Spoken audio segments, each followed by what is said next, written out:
একটু পানি পাওয়া যাবে? কে তুমি? তোমার বাড়ি কোথায়? আমার কোনো ঠিকানা নেই, আমি অনাথ। এখানে একটা কাজের খোঁজে এসেছিলাম, কিন্তু রাত হয়ে গেল। এখানকার আমি তেমন কিছু চিনি না, তাই আপনাদের বাড়িতে আমি ঢুকে পড়েছি। বসো, কিছু খেয়ে পানি খাও। না না, আমি কিছু খাবো না। তাহলে তুমি থাকবে কোথায়? সেটাই ভাবছি। তাহলে তুমি এক কাজ করো, এখানেই থেকে যাও। কিন্তু আমাদের ছেলে মেয়ে বলতে কেউ নাই, আমরা দুই বুড়ো বুড়ি থাকবো। তোমাকে আর কাজ খুঁজতে হবে না, আমার অনেক জমি জায়গা আছে, তুমি সেগুলোই দেখভাল করো। আর আমাদের এই দুই বুড়াবুড়িকে খেয়াল রেখো। কি ভাবছো, এই বুড়াবুড়িকে খেয়াল রাখতে পারবে না বুঝি? পারবো। এগুলো এখানে রাখা কেন? এখনো পিন ফেলা হয়নি, দেখোনি? না মানে বুঝতে পারিনি। নেক্সট টাইম এই ভুল যেন না হয়। Okay sir. তুই না, তুই এখানে কাজ রেখেছিস? হ্যাঁ, তাহলে এই শপিং মলটা তোর?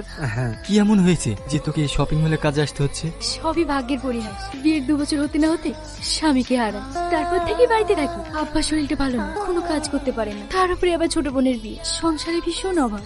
তাই আমি এখানে কাজে লেগেছি।